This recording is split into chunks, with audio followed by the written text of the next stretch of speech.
Hello, it's Valerie Monroe. I'm bookwormy too, and we are here on a Friday. It's our third week so far of reading the book Down the Swale. I hope you've been enjoying it. And today we're going to read the part where Brogden is still hidden under the seat cushions in the boat called Almost Home, and they're out on the lake, and the house dwellers have decided to go get some gas. Why do they need to get some gas? So that the boat can keep running. Oh, you might see my cat Mimi behind me today. There she is. Maybe she's listening to the story too. We hope you like it today. Yes, we do. Remember, they were going to head over to the marina, which is a place where you can tie up your boat or get gas or maybe have repairs done to your boat. From the hiding spot, Brogden watched Dad push down on a black lever, and the boat began moving forward. Then Dad spun the steering wheel and swung the boat around. That caused Brogden to lose his balance and fall backwards onto the blanket. He'd been feeling just a little seasick, and the sudden lurch did not help. The boat traveled for about a minute, then slowed to a crawl and stopped. Brogden peeked out again. The motor was still running, and they were sitting in a line of boats in front of a white building. Remember, the house dwellers don't know he's there. Brogden assumed this was the marina that Dad had mentioned. The paint on the building was peeling so badly that there was more exposed wood than anything else. Swallows darted in and out of the building's overhang, bringing food to chicks that were waiting in their mud nests up in the rafters. There were at least 40 boat slips at the marina. Most of them stuck out from a dock into the lake, but several were under the marina's overhang. A number of people were in their boats tinkering and talking. 2 gas pumps sat on the dock, and a few boats were lined up nearby waiting for their turn to get their tanks filled.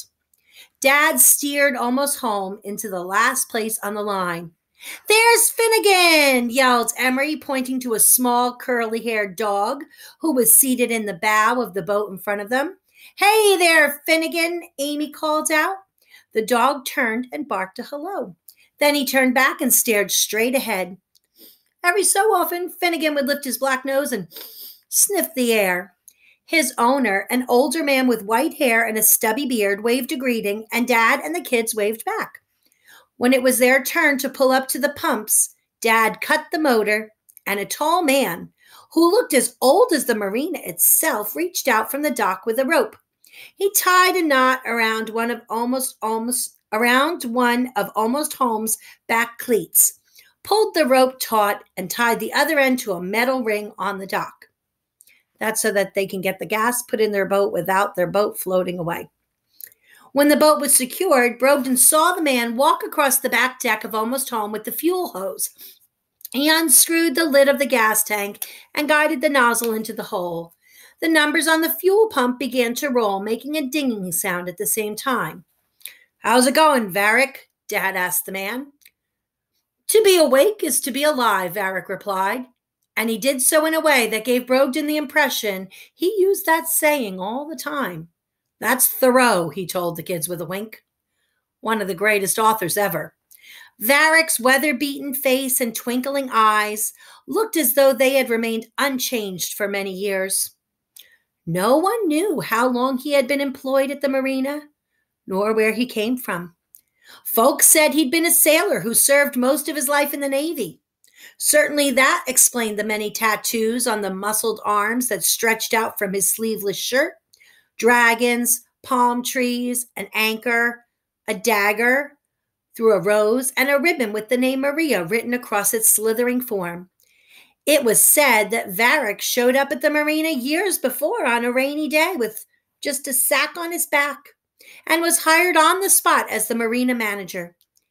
Every day, for as long as anyone could remember, he showed up early in the morning and didn't leave until after dark, when he would walk into town and catch a bus. When he wasn't working on one of the boats brought to the marina for repairs, he would sit on the dock by the gas pumps in a plastic chair reading a book. It's my kind of guy. "Hey, Varick, is it true that there's a monster in Lake Wahkmo?" Amy asked. "The kids at school say there is." The numbers on the pump came to a stop. Varick removed the nozzle and screwed the cap back onto its tank. Dad handed him 2 20s from his wallet, and Varick disappeared inside the marina office to get change. That's just ridiculous, Dad scolded her. Don't bother Varick with such a silly question. But, Amy interrupted, but nothing. You're getting too old to be worrying about monsters under the bed stories, said Dad. Not under the bed, she corrected, in the lake, like a sea serpent. Brogden was watching and listening to all of this with great interest when Varick returned with $2, which he handed to Dad, and 2 chocolate bars, which he presented to Emery and Amy. Save these till after lunch, he smiled. They thanked him and promised to do just that. Well, said Amy. Well, what? Said Varick. What about the monster? Amy repeated. Well, Varick drawled, these hills and this lake are full of magical and unusual creatures. When he winked, Brogden froze. It seemed like Varick was looking straight in his direction. Be serious, Varick, Amy pleaded. Listen closely, said Varick. He untied the ropes that had secured Almost Home to the dock and gave them a shove-off. Dad started up the motor again, and Brogden had to strain to hear Varick's words above the noise. Everything you can imagine is real, he called as they began drifting away. Thoreau, Dad guessed. Pablo Picasso, Varick smiled. And I think it would be a good idea if you go and look those guys up, see who Thoreau is and Pablo Picasso. Dad attached a long pole with an orange flag to the boat, and they spent the next hour crisscrossing the lake. Emery and Amy took turns riding in the tube. Brogden felt slightly seasick, especially during Dad's wide turns, and decided to lie down on the blanket and close his eyes. Sure enough, he reassured himself, Dad would bring Almost Home back to the dock, and then he'd be able to climb out and head home. Finally, Almost Home did come to a halt. Brogden slung his shoe over his shoulder and readied himself to climb out of the compartment. But his heart sank when he hoisted himself up and peered out from the cushion. They weren't back at the dock. Almost Home was sitting in the center of the lake. Dad cut the motor, turned the fan on again, and opened the hold where the anchor was stored. Brogden ducked down and hid as Dad strode to the front of the boat with the anchor in hand. He slowly lowered the mushroom-shaped weight by the long length of rope that was attached to it. And when the anchor hit bottom, the rope stopped unraveling and Dad knotted it around one of the front cleats. Then he walked back and switched on the radio. You kids enjoy the water, he announced. I'm going to read the paper. He sat down, stretched out his legs, and turned to the section marked Business. Last one in is a rotten egg, Emery shouted, and cannonballed off the stern. Amy followed close behind.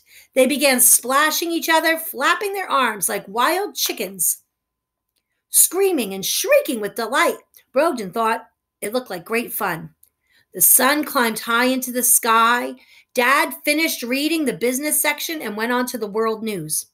Emery and Amy grew tired of cannonballs and began a new game, where each one tried to look like a letter of the alphabet as they jumped into the water. Emery held his hand in a fist over his head and yelled, lowercase I, before plunking off the swim deck.